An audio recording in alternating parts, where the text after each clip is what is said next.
뉴욕 한국문화원이 올해 설립 40주년을 맞아 기념 로고를 발표하고 한류 확산의 해가 되도록 하겠다고 밝혔습니다. 뉴욕 한인회가 뉴욕과 뉴저지 일원의 선천적 복수 국적자의 실제 피해 사례를 수집하고 있습니다. 트럼프 행정부가 국가 비상사태 선포 무력화 결의안의 상원 통과를 막기 위한 노력을 펼치고 있습니다. 캘리포니아주 법원이 2020년 인구조사에 시민권 보유 여부 질문을 포함시키는 것은 헌법에 위배된다고 판결했습니다. 뉴욕주 중산층의 세금 부담이 미 전역에서 가장 높은 것으로 나타났습니다. 이상은 이 시각 주요 뉴스입니다. 시청자 여러분 안녕하십니까? KBN 뉴스입니다. 미국 속의 한국 문화 알리기에 앞장서온 뉴욕 한국문화원이 올해 설립 40주년을 맞았습니다. 조윤증 문화원장은 오늘 지난 40년의 역사와 미래 비전을 담은 기념 로고를 발표하고 올해가 한류 확산의 해가 되도록 하겠다고 밝혔습니다. 지한샘 기자가 보도합니다. 뉴욕 한국문화원이 설립 40주년을 맞아 기념 로고를 발표하고 주요 사업 계획을 소개했습니다. 태극을 상징하는 빨강과 파랑, 건곤감리를 뜻하는 직선적 이미지로 40을 표현한 로고는 한류 확산의 전진기지로 도약하고자 하는 문화원의 슬로건 40 years and beyond가 담겨 있습니다. 조윤증 문화원장은 올해 뉴욕 문화원이 미국 사회 및 한인 사회와 소통하고 공감할 수 있는 다양한 사업을 계획했다며 우리 문화를 널리 알리기 위해 힘쓰겠다고 말했습니다. 소통을 하는 한국 한류, 또 공감받는 한류, 또 그것으로 인해서 우리나라가 존경받을 수 있는 대한민국, 그러한 컨셉으로 올해를 맞도록 그렇게 하겠습니다. 뉴욕 문화원은 지난 3.1절 3.1운동 및 대한민국 임시정부 수립 100주년 기념행사에 이어 3월 28일에는 한국 가곡의 밤을 계획하고 있으며 6월에는 라이브 국악필름 콘서트 꼭두, 그리고 9월에는 백남준 시게코 특별전을 준비하고 있습니다. 그 외에도 K-팝 아카데미, 한반도 평화기원 남북 팔도 요리 홍보 행사 등 60여 가지에 달하는 다양한 행사를 통해 한국 문화를 널리 알릴 예정입니다. 한편 문화원은 지난해 10월 착공에 들어간 뉴욕 코리아 센터가 현재까지 10.5%의 공정률을 보이고 있다고 밝혔습니다. 내년 말 센터가 완공되면 한국 문화를 전파하고 다양한 프로그램을 제공하는 공간이 될 수 있을 것이라고 말했습니다. KBN 뉴스 지한샘입니다. 뉴욕 한인회가 한국의 국적법과 병역법으로 인해 선천적 복수 국적자들의 피해 사례가 이어지고 있는 것과 관련해 이들의 구제 방안 마련을 위해 뉴욕과 뉴저지 일원 실제 피해 사례를 찾고 있습니다. 김민선 뉴욕 한인 회장은 어제 한국 정부가 선천적 복수 국적 피해자들을 위한 특별 사면 요청을 받아들일 뜻을 보였다며 피해 사례를 수집해 한국 정부에 전달하고 선의의 피해를 입고 있는 한인 2세들의 구제 방안을 마련할 것이라며 적극적인 협조를 당부했습니다. 뉴욕 한인회는 미주 한인들을 대상으로 선천적 복수 국적 피해 사례를 모아 청와대에 전달할 계획입니다. 김 회장은 최근 한국을 방문해 문희상 국회의장을 비롯해 이기현 청와대 재외동포 담당관 등을 각각 만나 선천적 복수국적 피해자들을 위한 특별 사면 탄원서를 전달한 바 있습니다. 뉴욕 한인회에 따르면 이기현 청와대 재외동포 담당관은 해외에서의 정확한 피해 사례를 모아주면 법무부와 구체적으로 구제안을 논의하겠다고 밝혔으며 강남일 법무부 기획조정실장도 실제 피해 사례가 있다면 적극 검토하겠다고 말했습니다.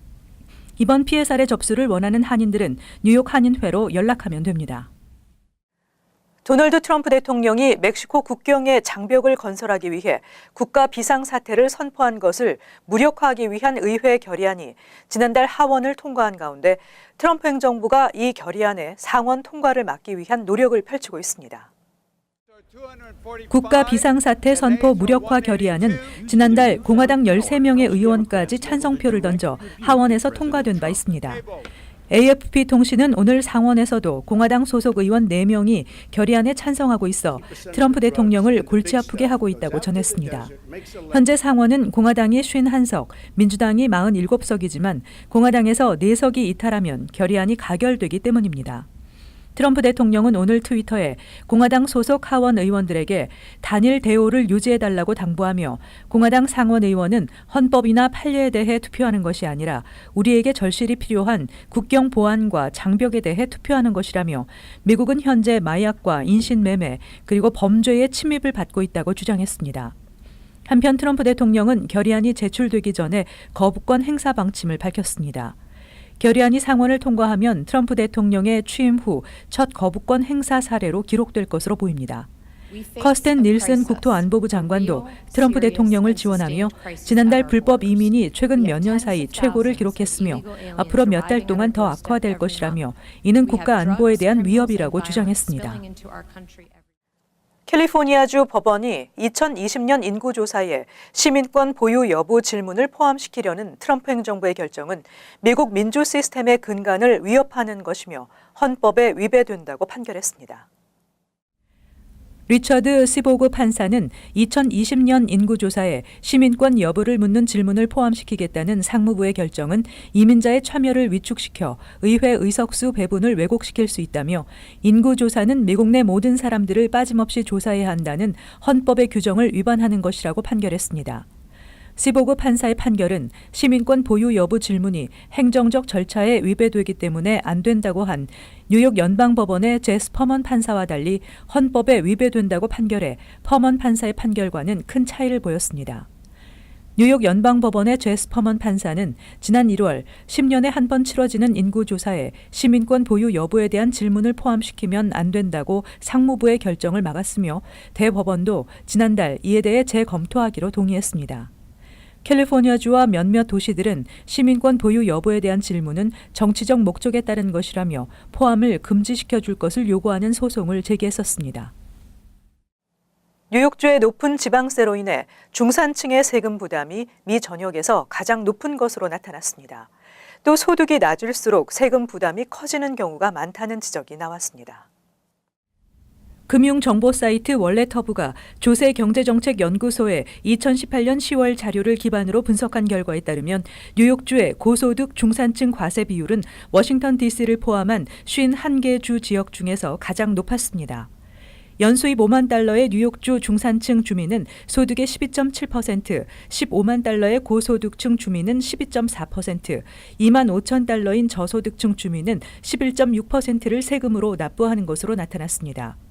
뉴저지주는 연봉 2만 5천 달러와 15만 달러 그룹은 소득의 9.9%를 세금으로 내며 5만 달러는 9%를 납부해 수입에 따른 세율 차이가 적었습니다. 커네티컷주는 2만 5천 달러 10.6%, 5만 달러는 10.4%, 15만 달러는 11.1%를 세금으로 납부합니다. 플로리다주는 2만 5천 달러 수입에 9.7%, 5만 달러 7.3%, 15만 달러는 5.5%를 세금으로 내 고소득층일수록 세율이 낮아지는 것으로 나타났습니다. 미 전역에서 세율이 제일 낮은 곳은 알래스카주이며 저소득층 세금 부담이 가장 많은 곳은 워싱턴주였습니다. 조세경제정책연구소의 보고서는 소득이 낮은 그룹일수록 세금 부담이 커지는 경우가 많다고 지적했습니다. 또한 도널드 트럼프 행정부의 세법 개정 때문에 재산세 납부에 대한 감세 규모가 줄면서 뉴욕 주민들의 세금 부담은 더 커지고 있다는 비판이 제기되고 있습니다. 이민세관 단속국이 뉴욕시에서 열리는 이민자 권익단체의 시위를 추적하고 요원들에게 집회 내용을 공지해온 정황이 드러나 트럼프 행정부의 민간 사찰의 증거라는 비판이 제기되고 있습니다.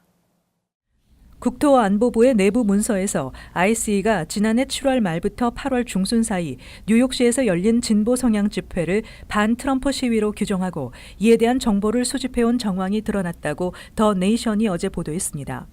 ICE가 수집한 정보에는 범종교 연합단체, 뉴 생츄어리 코올리션 등 이민자 권익 옹호 단체의 집회뿐 아니라 전미 총기협회 규탄 집회 등의 주최자, 협력단체, 일시, 장소, 예상 참석 인원과 SNS에 게재된 집회 소개 내용 등도 수록돼 있습니다. 더 네이션은 이와 관련해 뉴 생츄어리 코올리션은 ICE를 상대로 민간 사찰을 행해 표현의 자유를 억압한다는 소송을 제기했으며 해당 소송은 연방항소법원에서 심리 중입니다. 한편 ICE는 5일 ICE 산하 추방 단속팀의 뉴욕 지부가 지난 2월 중 뉴욕시에서 구금 연장 영장이 집행되지 않은 이민자 20여 명을 체포했다고 발표한 바 있습니다. 이번 발표에 따르면 지난 2월 중 뉴욕 추방 단속팀은 시 전역에서 20여 명의 이민자에 대한 구금 연장 영장 신청이 존중되지 않고 미집행되자 해당 인물들이 석방되길 기다렸다 체포한 것입니다. 퀸즈 노던 블러바드는 교통사고가 가장 빈번히 발생하는 도로로 악명이 높습니다. 뉴욕시경은 노던 블러바드에서 주중 특별 단속을 벌인다고 밝혔습니다. 뉴욕시경은 오는 12일까지 노던 블러바드에서 난폭 운전을 하는 차량을 감시하기 위해 추가 경찰 인력을 투입하며 견인 트럭 등을 대기시킬 것이라고 밝혔습니다. 이 같은 경찰의 집중 단속 발표는 지난해 길을 건너던 행인 7명이 노던 블러바드와 파슨스 블러바드 코너에서 목숨을 잃은 사건 이후 노던 블러바드가 뉴욕 시내 주요 도로 중 사고 위험이 가장 큰 곳 중에 하나로 판단했기 때문입니다. 노던 블러바드에서는 지난 2016년 이후 차 사고로 14명이 사망했습니다. 플러싱 백구경찰서를 비롯한 지역 경찰관들은 노던 블러바드 선상을 오가는 차량들이 신호에 멈춰 섰을 때 전단지를 나눠주며 안전운전을 독려하고 있습니다.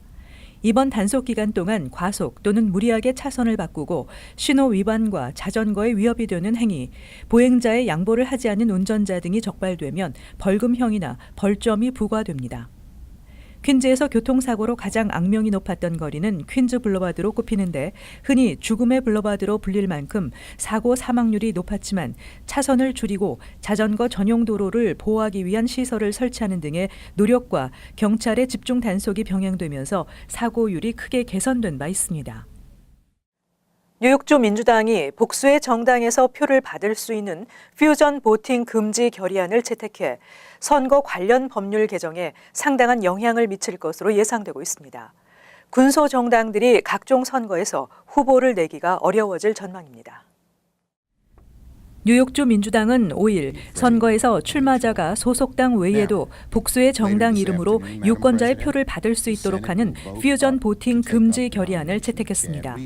퓨전 보팅은 최근 주지사 선거에서도 일부 소수당이 민주당 앤드루 쿠오모 주지사를 후보로 내세웠던 것처럼 일반적으로 소수당이 후보를 내지 못할 때 정책이 유사한 거대당 후보를 대신 지명해 후보로 내세울 때 이용됩니다. 이번 결의안은 법적 구속력은 없지만 앞으로 민주당은 법안도 의회에 상정할 것을 예고하고 있어 주의회 선거 관련 법률 개정에 상당한 영향을 미칠 것으로 예상됩니다. 민주당은 퓨전 보팅이 공화당과 민주당 후보의 색깔을 흐리게 하는 등 부작용이 많기 때문이라고 금지 결의안 채택 원인을 밝히고 있지만 당내 진보 진영이 크게 반발하고 있으며 군소 정당들도 소속 당원들에게 영향을 끼친다며 반발하고 있습니다. 뉴욕시경의 모든 순찰 경관들이 바디캠을 착용하게 됐습니다. 바디카메라는 경찰의 과잉 폭력 행사로부터 시민을 보호하는 한편 시민들의 무고한 불평 신고로부터 경찰을 지키는 두 가지 목적을 갖고 있습니다. 뉴욕시경은 어제 뉴욕시 5개 보로 모든 경찰서에 2만여 명의 순찰 경관들에게 바디캠을 보급했다고 밝혔습니다. 뉴욕시경은 2017년 4월 20개 경찰서 1,300명의 경찰들에게 바디캠을 보급하기 시작했으며 올해 8월까지 긴급 서비스 유닛 등 특별 부서에서 근무하는 4,000명에게도 바디캠을 전달할 계획입니다.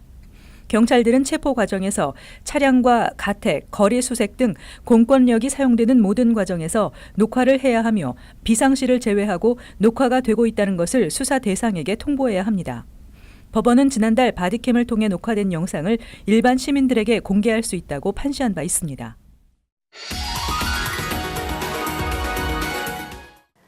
이어서 LA 지역 한인사회 소식입니다. 캘리포니아주의 마리화나 합법화로 인해 한국으로 반입되는 마리화나 적발 건수가 크게 증가하면서 LA 총영사관이 주의를 당부했습니다. 한국관세청은 지난해 12월 북미 지역에서 입국하는 해외 유학생, 장기 체류자 등을 중심으로 전자담배용 카트리지와 초콜릿, 젤리 등 마리화나 제품에 대해 집중 검사를 실시한 결과 지난해 총 242건이 적발돼 전년 대비 303% 증가했다며 단속 강화를 예고했습니다.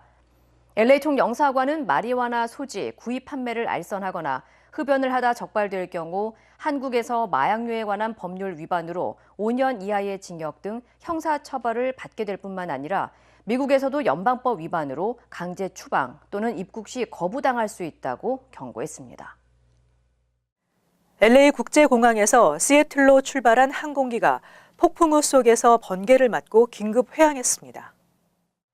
LA 국제공항 측은 어제 저녁 LA에서 이륙해 시애틀로 향하던 델타 항공 2432편이 상공에서 번개를 맞고 긴급 회항하는 소동이 빚어졌다고 밝혔습니다.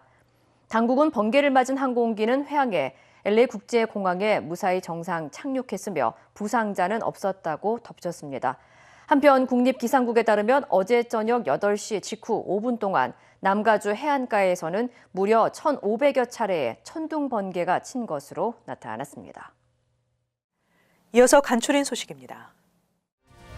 연방 상원 의원들은 비농업 부문 임시 취업 비자 H-2B 비자의 쿼타를 현재 6만 6천 개에서 2007 회계년도 수준인 13만 5,320개로 늘려달라는 내용의 서한을 지난 1일 커스틴 닐슨 국토안보부 장관에게 발송했습니다.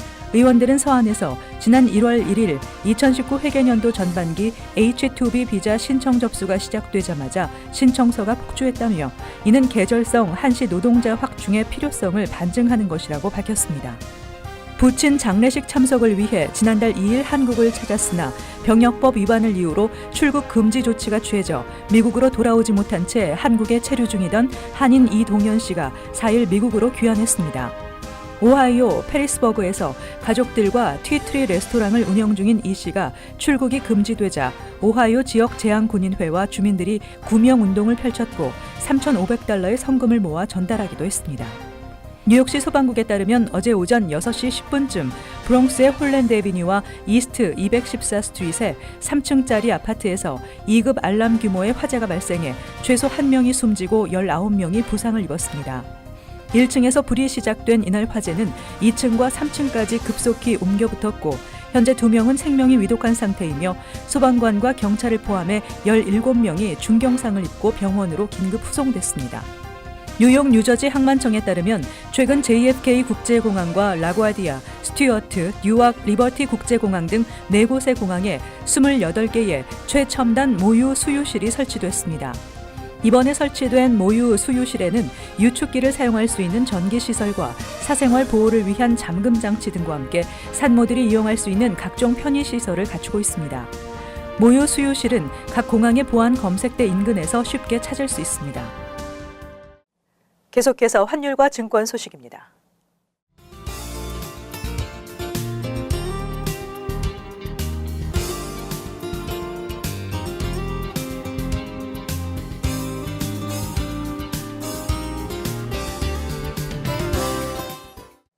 끝으로 날씨 전해드립니다.